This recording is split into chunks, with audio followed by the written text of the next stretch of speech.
Rádio Rio de Janeiro, a emissora da Fraternidade, passa a apresentar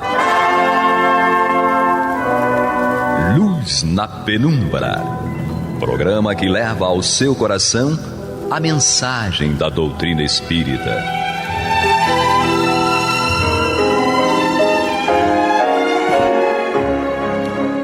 E com vocês, André Afonso Monteiro, para o estudo do livro A Gênese, da obra codificada por Allan Kardec.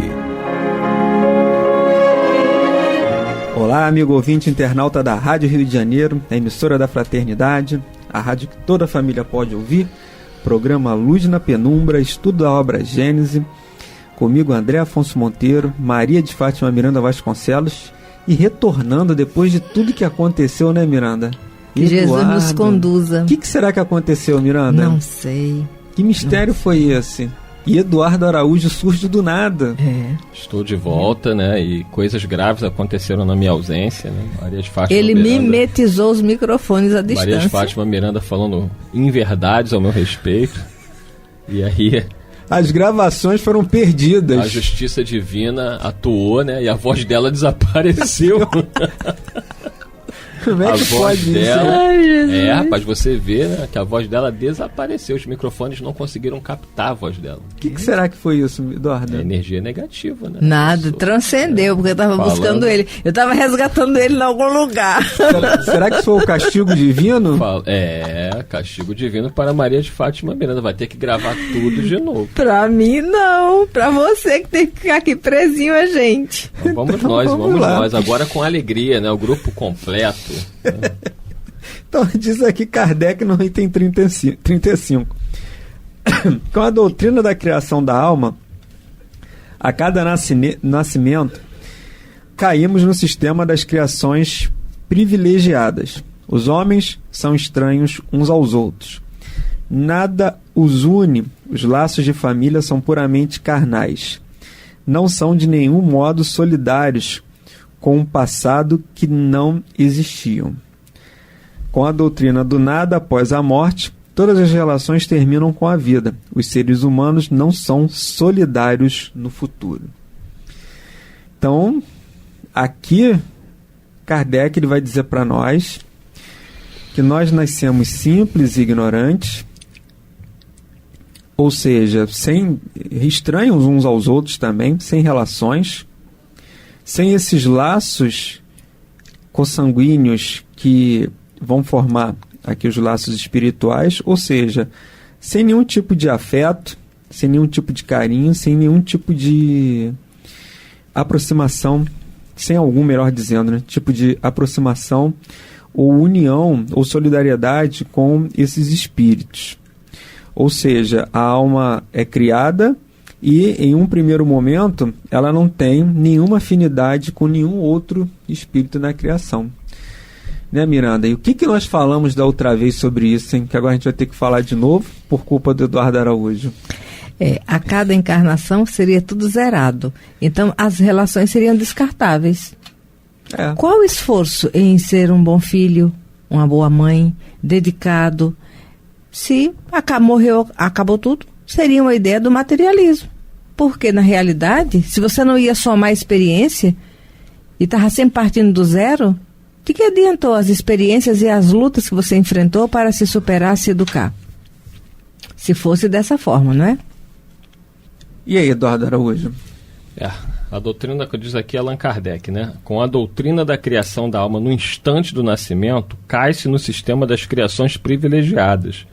Os homens são estranhos uns aos outros e nada os liga.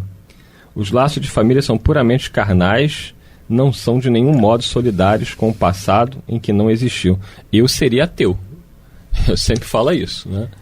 Não faria sentido nenhum. Não faria sentido, assim, eu respeito e tenho profunda admiração pelos nossos irmãos que acreditam que a vida é única e mesmo assim eles mantêm a fé em Deus, talvez por não questionarem, né? Existe todo um aprendizado dentro dessas religiões de que não se pode questionar a Deus, isso seria até uma blasfêmia, mas como entender, né, tantas injustiças se a vida fosse uma só?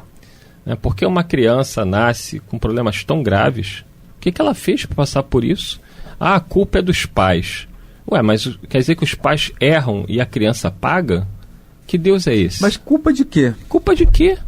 Culpa de quê? Então, assim, que tipo de culpa? As perguntas vão se sucedendo e Deus vai perdendo a sua divindade. A sua divindade, né? Porque se ele é a suprema bondade, se ele é onisciente, se ele é onipresente, soberanamente justo e bom, como entender tantas injustiças que o nosso mundo tem? Falei das crianças, mas o que dizer das pessoas de bem que passam por tantas provações enquanto os maus prosperam?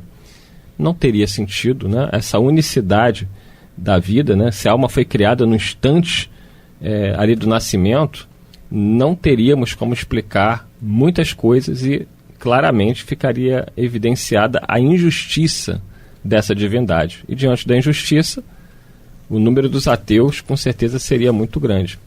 Apesar, repito, de muitos companheiros nossos de outras crenças, eles acreditarem sim que a vida é criada ali no instante do nascimento, e mesmo assim eles não questionam essas aparentes anomalias em relação, sobretudo, às crianças que nascem, né? E aí fica uma outra pergunta: qual o critério desse Deus, se a alma foi criada naquele instante, por que um espírito foi designado a nascer filho de um casal que vai lhe dar todas as condições, né, para que ele cresça bem, para que ele não lhe falte nada, e o outro espírito vai reencarnar lá na África para passar fome, para morrer de sede? Qual o critério? Como é que Deus escolhe? Será que ele não estaria sendo parcial? Né? Por que um vai nascer filho do Eduardo, como o Heitor, que graças a Deus não falta nada para ele, e aqui mesmo na cidade do Rio de Janeiro nós temos crianças que estão agora no meio do esgoto, sem ter o que comer? Qual o critério? Por que o Heitor teve o privilégio de nascer meu filho e não lhe faltar nada, e a outra criança nasceu naquele meio de extrema miséria? Crianças que nascem, sofrem abuso sexual, sofrem violências, torturas. Por que Deus escolheu isso para aquela criança? Da André Monteiro não teria sentido. Só a reencarnação pode explicar isso. É o que Kardec fala aqui do sistema do privilégio. Deus, aí realmente a gente não pode realmente conceber a ideia de Deus e principalmente dos seus atributos. Ainda que a gente entenda que Deus existe e que ele é o Criador, mas a gente não pode conceber que esse Deus que permite isso e que faz isso dessa maneira seja um Deus bom e justo. Porque onde estaria aí a sua justiça?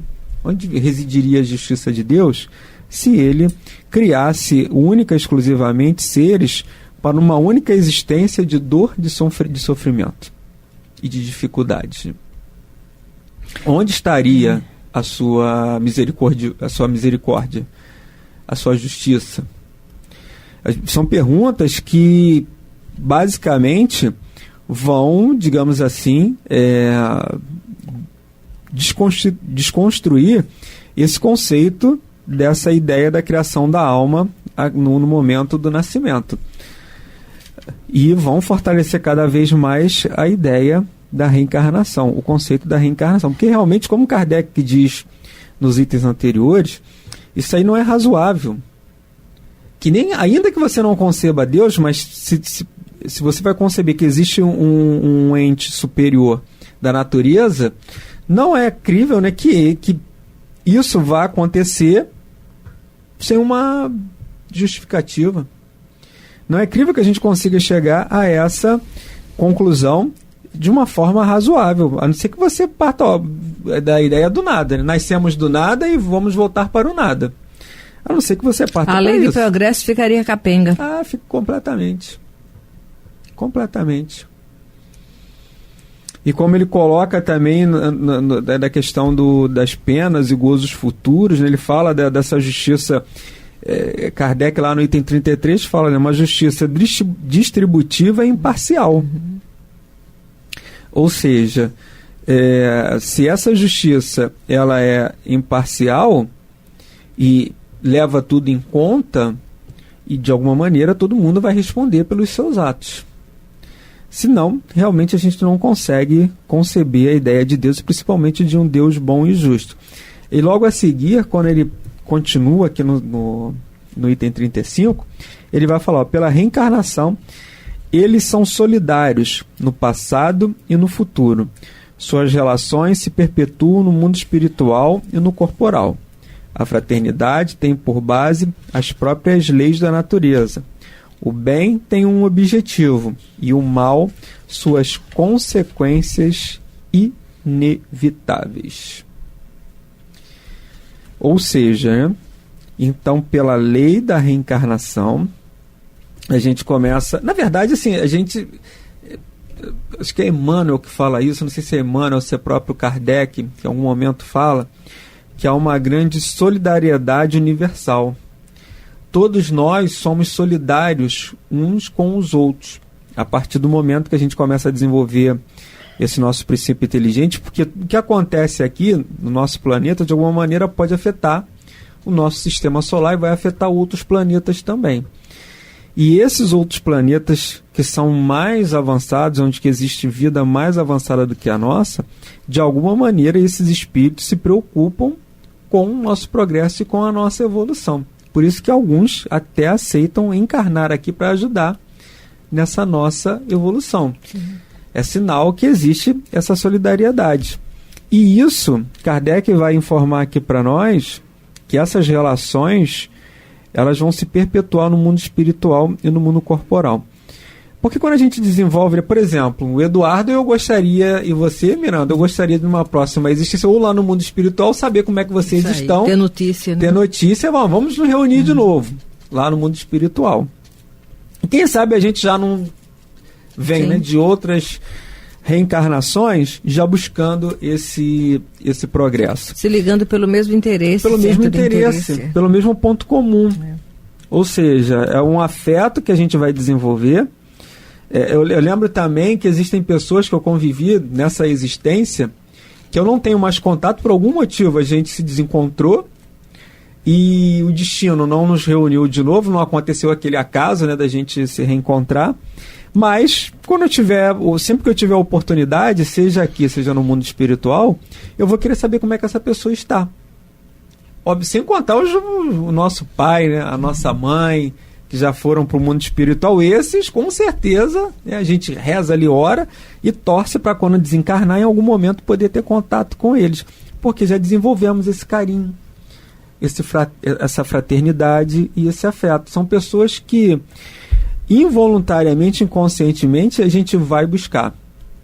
E isso acontece também, né, Miranda, muitas vezes quando a gente está no reencarna, quando Kardec diz aqui, ó, que essas relações vão se perpetuar tanto no mundo espiritual como no corporal, porque quando a gente está lá, a gente vai buscar de uma forma consciente. E aqui vem o véu do passado, do esquecimento.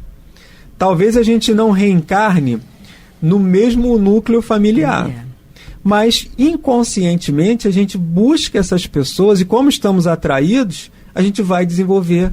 E é uma certa imantação. Sim. Os centros de interesse, né? As afinidades, as necessidades.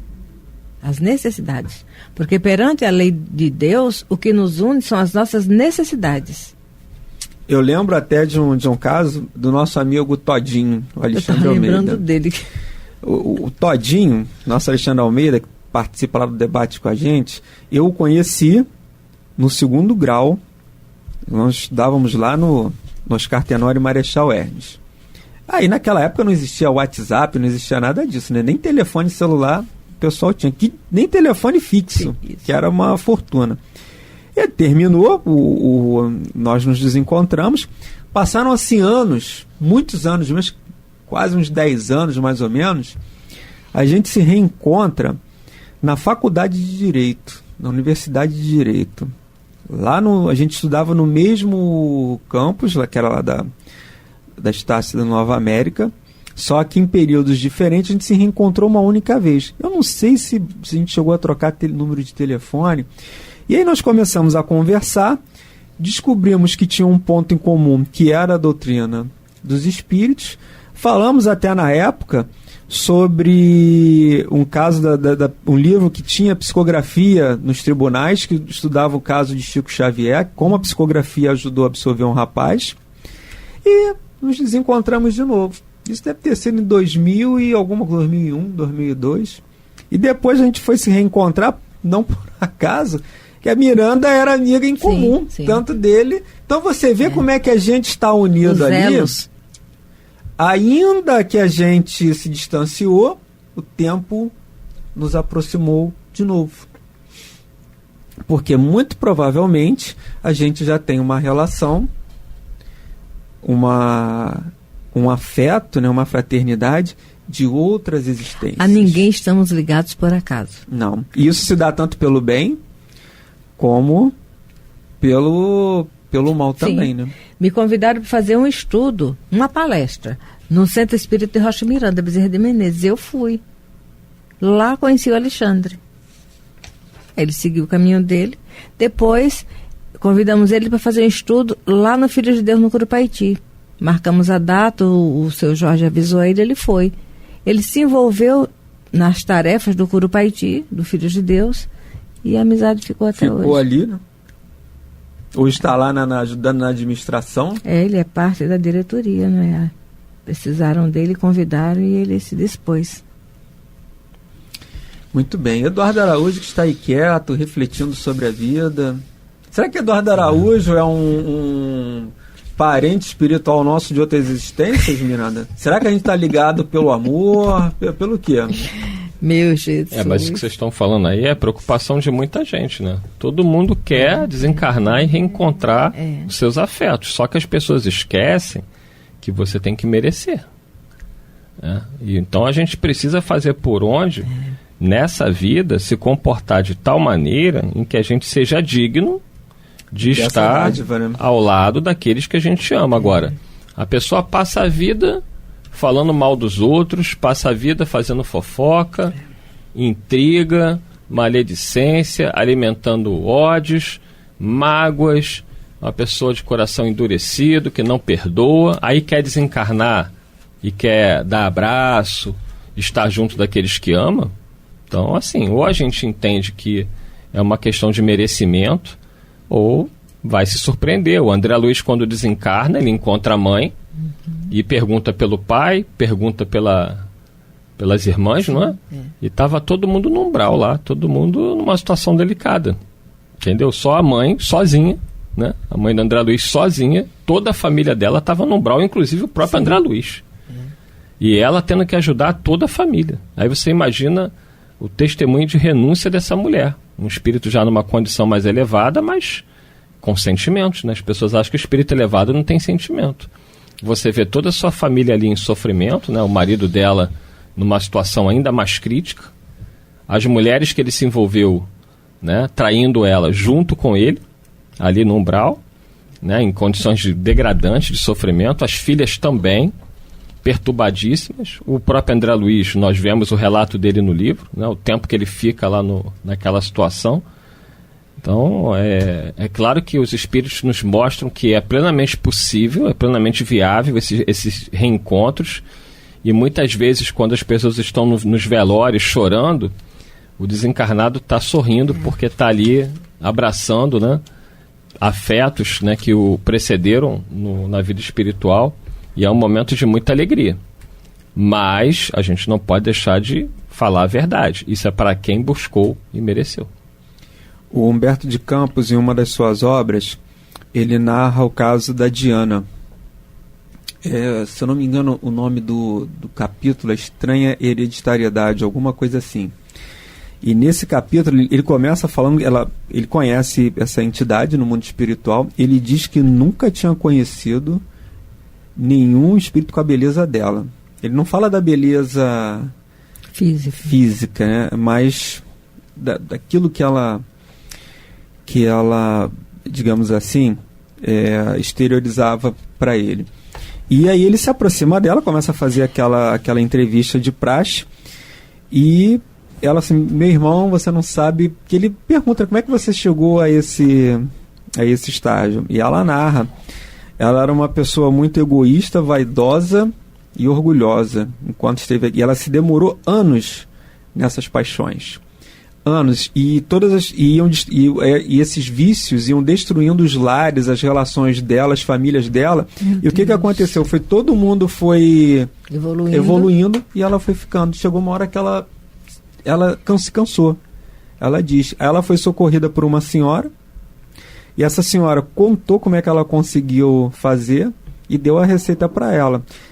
O que essa senhora fazia? Ela começou a trabalhar nos mundos inferiores, resgatando aqueles espíritos em condições terríveis, tenebrosas.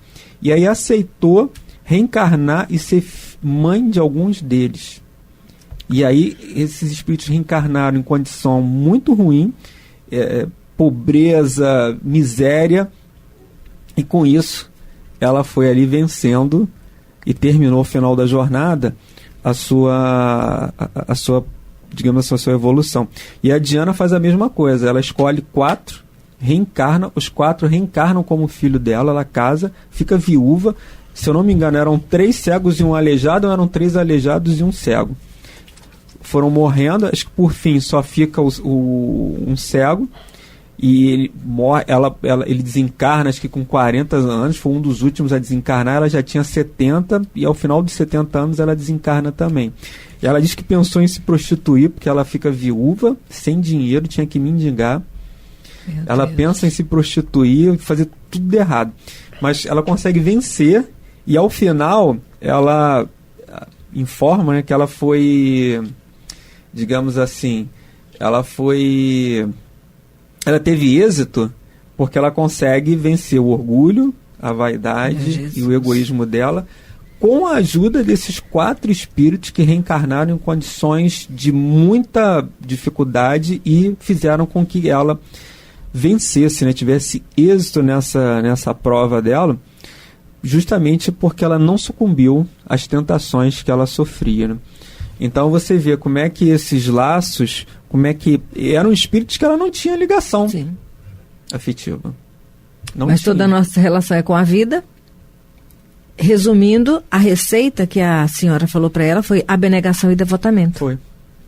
Ela passa a viver em função dos filhos, aleijados e com as deficiências, e vence as dificuldades dela. Meu Deus. Eduardo Araújo, suas considerações finais. Esperamos que a voz de Maria de Fátima Miranda esteja irretocável. Agora que eu cheguei, tudo dará certo. Aleluia.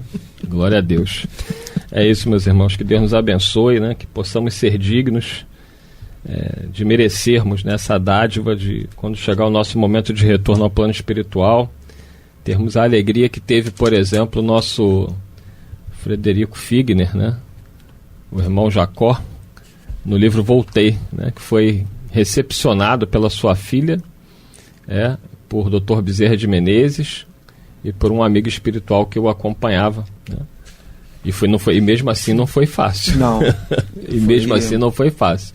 Não foi da maneira como ele esperava. Ele achava que tudo seriam flores. O desencarne dele não foi tão simples, não. Mas ele tinha, sim, o mérito, né, o merecimento de ter a filha dele ao lado dele naquele momento, Dr. Bezerra de Menezes, mais um amigo espiritual ali lhe dando todo o amparo.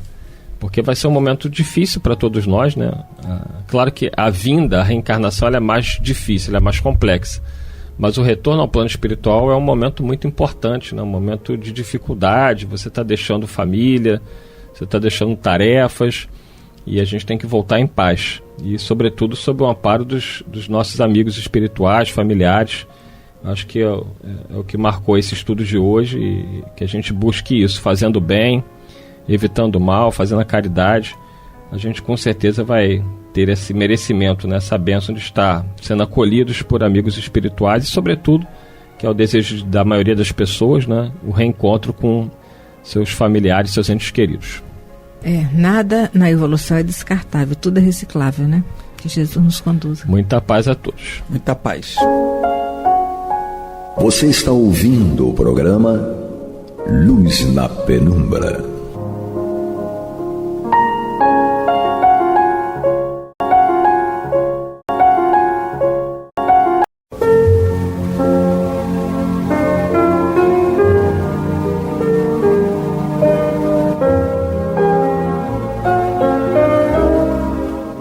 Rádio Rio de Janeiro está levando ao seu lar e ao seu coração a mensagem consoladora da doutrina espírita, através do programa Luz na Penumbra.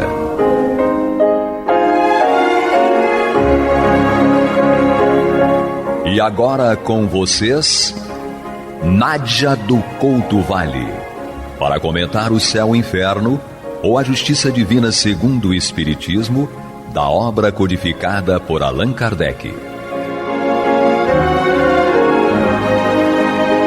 Amados e amadas ouvintes e internautas, que a paz de Jesus permaneça conosco hoje e sempre. Estamos dando continuidade ao estudo desta obra, O Céu e o Inferno, ou a Justiça Divina segundo o Espiritismo, uma obra em que Kardec nos traz, basicamente, na primeira parte, os fundamentos teóricos, e na segunda parte, a exemplificação, a comprovação, inclusive pela via mediúnica, da trajetória de espíritos que ele classificou em várias categorias, e nós estamos agora juntos estudando o capítulo 8º da segunda parte, no qual Kardec nos traz o desenvolvimento, o detalhamento, as opções, a forma de escolhas de opções de vida na encarnação de espíritos por ele classificados em condições de expiações terrestres. Nós já estudamos alguns casos, algumas trajetórias, e já demos início ao espírito Adelaide Marguerite Gosser. E nós também vimos que, na verdade, é um caso muito especial, até nós já indagamos como reflexão por que o caso de Adelaide Marguerite Gosser está aqui neste contexto, neste capítulo de expiações terrestres. Porque Marguerite Gosser está numa condição de dar exemplificação de várias virtudes. Nós vimos na declaração e na definição da descrição de Kardec, quando ele apresenta esse espírito, ele diz que era uma humilde pobre criada em Harfleur, na Normandia, que aos 11 anos entrou para o serviço de horticultores ricos, e que depois, isso aos 11 anos, um ano depois, aconteceu uma inundação no rio Sena, aquele famoso rio que banha a cidade de Paris, e os pertences, os haveres, a riqueza, digamos, desses horticultores, que eram os patrões de Adelaide Marguerite Gosser, tudo isso foi varrido com a inundação, os animais todos se afogaram, e todas as consequências tiveram que ser enfrentadas por esses patrões, no caso de desgraças, para a luta pela sobrevivência, porque ficaram na miséria. O comportamento de Adelaide Marguerite Gosser é absolutamente impecável. Ela, uma mocinha, uma jovem, nós diríamos hoje uma adolescente, acompanhou os patrões em seu infortúnio, ofereceu os 500 francos que ela já tinha guardado como suas economias, ofereceu aos patrões e continuou trabalhando para eles gratuitamente. Quando desencarnaram os patrões, Adelaide Marguerite Gosser continuou a dedicar-se a uma filha que os patrões deixaram, viúva e sem recursos. E o que fazia ela? Ela trabalhava no campo, recolhia o produto, e depois de casada, ela e também o marido mantiveram essa pobre mulher que Adelaide Marguerite continuou a chamar de patroa. Isto durou não pouco tempo, durou meio século. 50 anos, essa mocinha, e depois também junto com o marido, eles trabalharam em benefício dessa família, digamos assim, e Marguerite teve o reconhecimento público. Ela recebeu da Sociedade de Rouen uma medalha de honra e uma recompensa em dinheiro. e também recebeu uma pequena soma para o seu bem-estar das lojas maçônicas da região do Havre.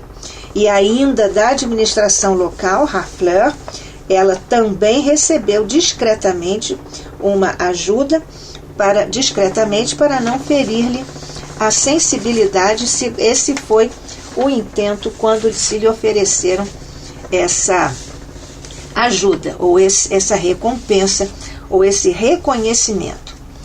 Na verdade, Adelaide Marguerite Gosse foi um exemplo de mulher digna de fé, de grande respeito e de admiração de todos, tanto indivíduos, cidadãos e instituições públicas, inclusive. Aliás, como nós acabamos de ver. Acontece que ela foi acometida de um ataque de paralisia e desencarnou instantânea e suavemente.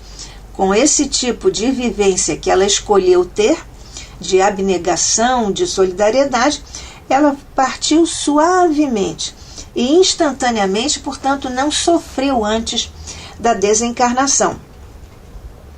E então ela teve homenagens que ela recebeu durante o velório e durante o cortejo fúnebre, com o secretário da municipalidade à frente do seu velório. Mas então, o que foi isso? Que história, que cena é essa? Isso foi uma dívida do espírito Adelaide Marguerite Gosse? Foi um resgate do passado? Esse espírito foi evocado na Sociedade Espírita de Paris no dia 27 de dezembro de 1861. O que se deu então nessa condição? Kardec testemunha a admiração pelo comportamento dela na Terra, comportamento de abnegação que deve ter recebido a sua recompensa, diz Kardec aqui, porque certamente esse é o padrão irrevogável permanente da lei de Deus. Quem se comporta justamente, de forma justa, sincera, equilibrada, diante da lei de Deus, tem a recompensa da lei de Deus. Então, o que aconteceu? Ela foi, o espírito Adelaide Marguerite Gosse foi evocado lá na Sociedade Espírita de Paris no dia 27 de dezembro de 1861. E o espírito então informou: Deus foi bom e misericordioso para com a sua serva. Tudo quanto ela fez, diz ela, de louvável, vos parece, era natural. Ela disse que o que ela fez com muita naturalidade. Porque o início da evocação é assim: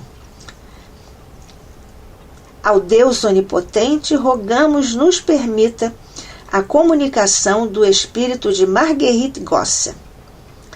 E então, diz ainda na complementação o início da evocação: felizes nos consideramos em poder testemunhar-vos a nossa admiração pela vossa conduta na terra, e esperamos que tanta abnegação tenha recebido a sua recompensa.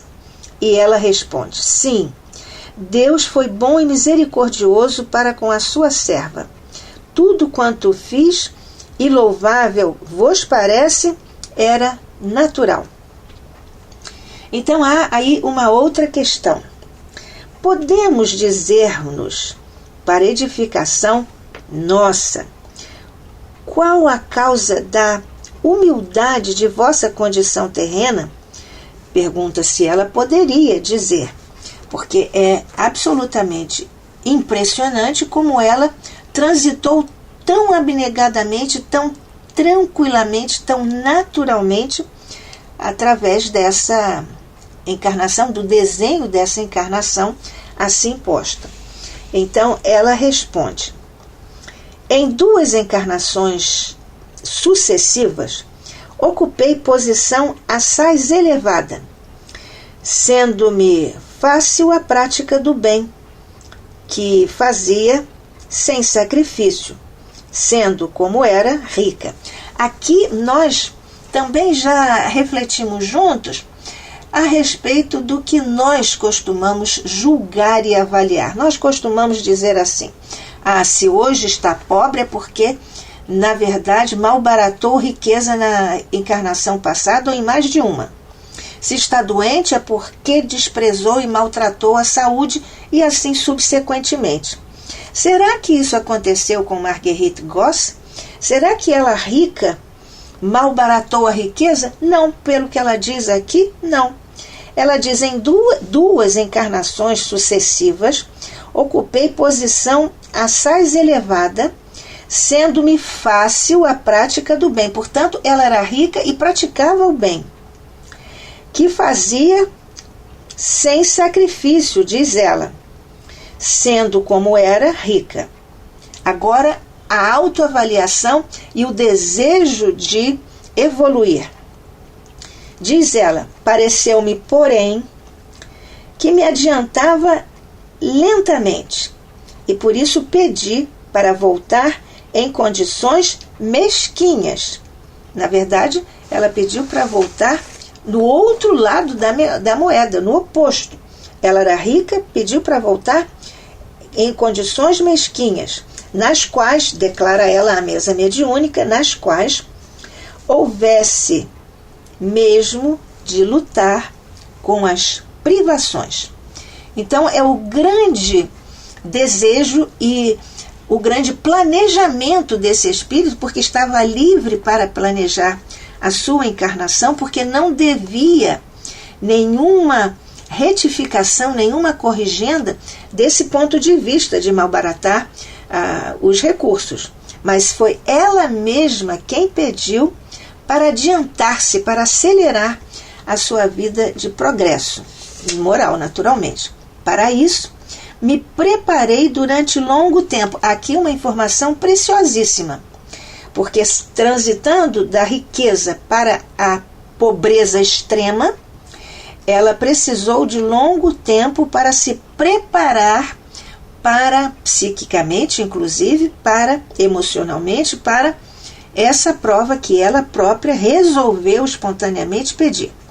E Deus manteve-me a coragem, de modo a poder atingir o fim a que me propusera. Naturalmente que ela, além de se preparar, ela disse que tinha sido protegida nesse propósito da reencarnação como uma condição mesquinha.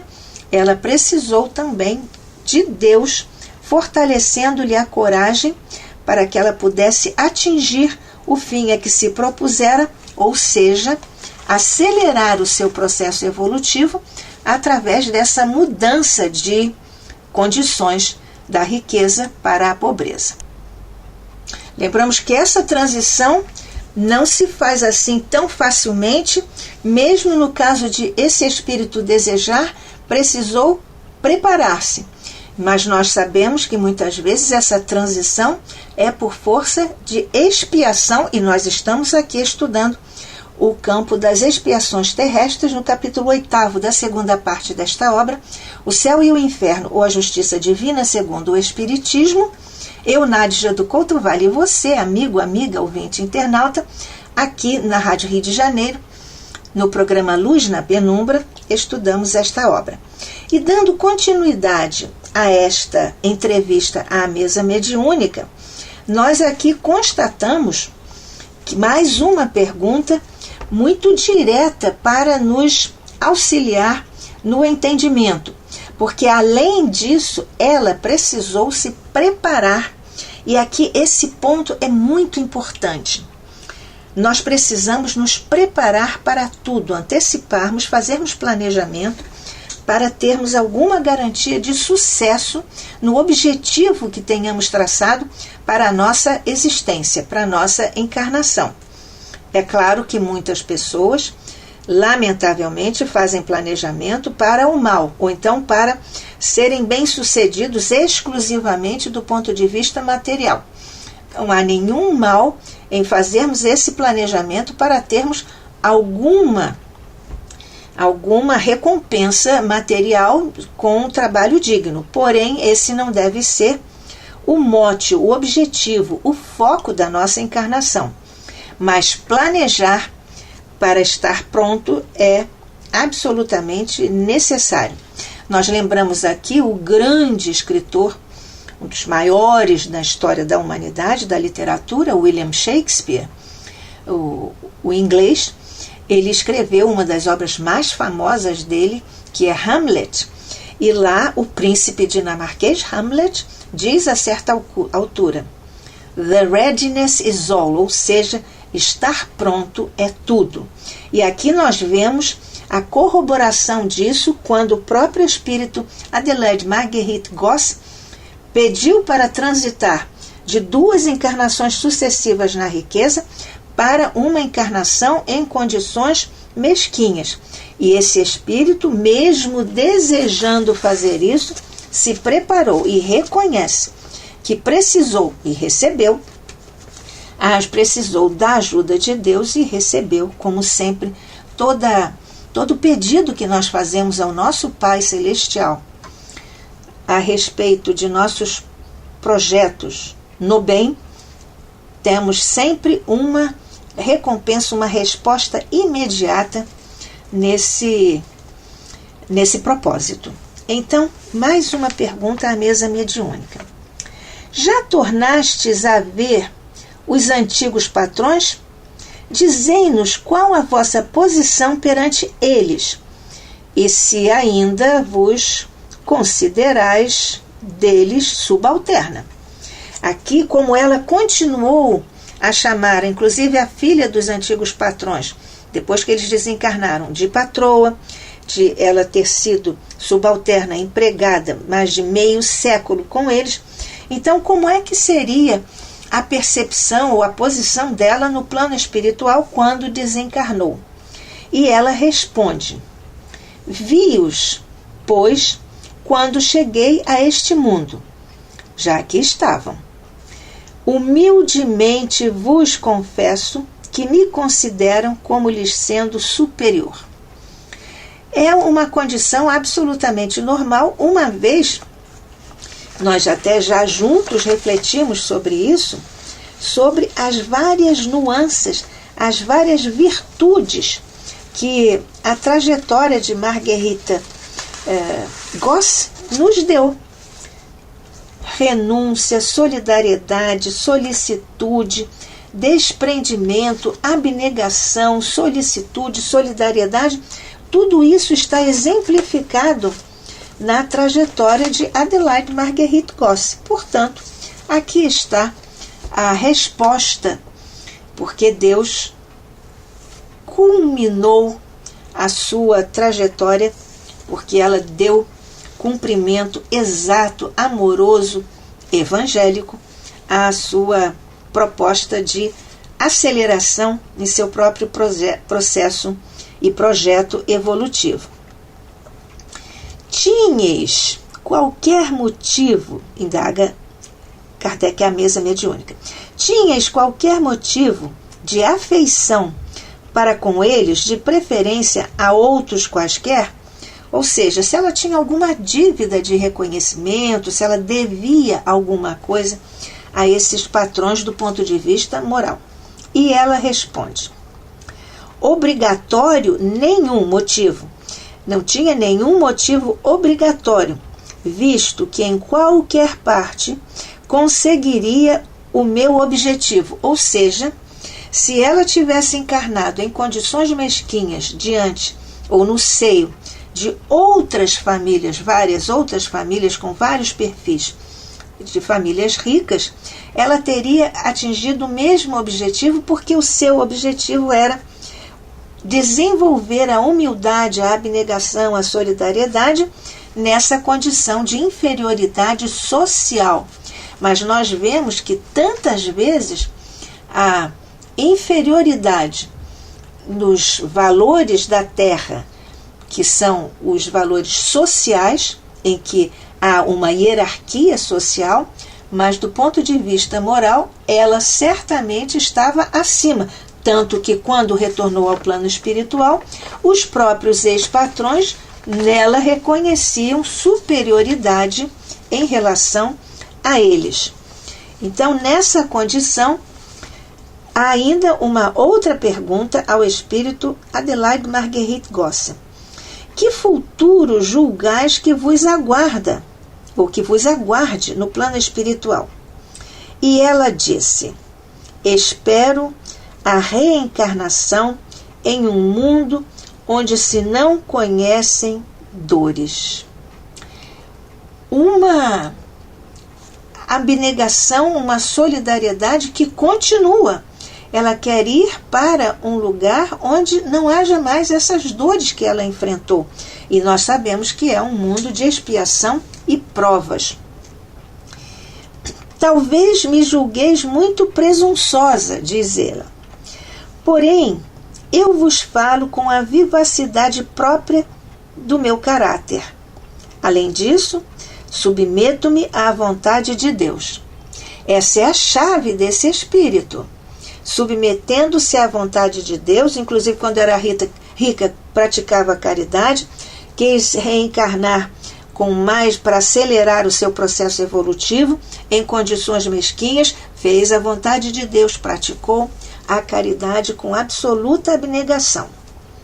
Então, encerra-se a entrevista à mesa mediúnica, dizendo: gratos à vossa presença, não duvidamos que Deus vos cumule de benefícios. E ela responde: obrigada. Assim Deus vos abençoe a todos, para que possais, quando desencarnados, gozar das puras alegrias que a mim me foram concedidas. Ela ainda aqui exemplifica uma outra característica que é da reciprocidade, que guarda a categoria de lei no universo.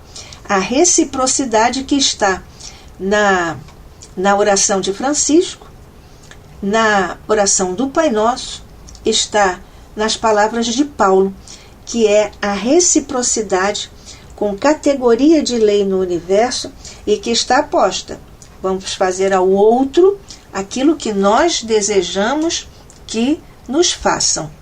E, portanto, nessa lei de reciprocidade, nós vamos trabalhando a nós mesmos, nos burilando a nós mesmos, praticando a caridade sob suas várias formas e conduzindo-nos com escolhas firmes à luz do Evangelho de Jesus, para que nossas reencarnações sejam frutíferas e possam ter consequências positivas para a nossa trajetória na continuidade evolutiva, a começar pelo momento em que adentramos o plano espiritual. Que a paz de Jesus permaneça conosco hoje e sempre. Que assim seja.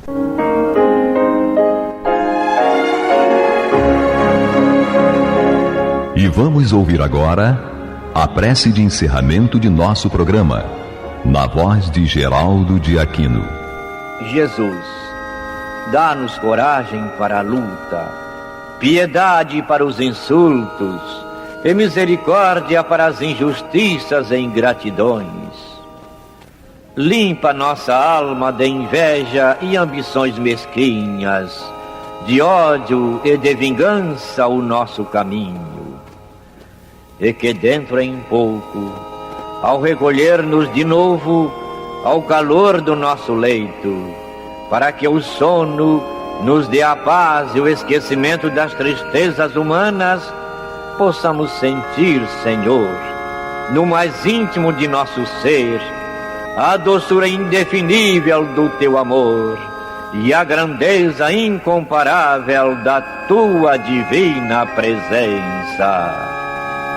Que assim seja.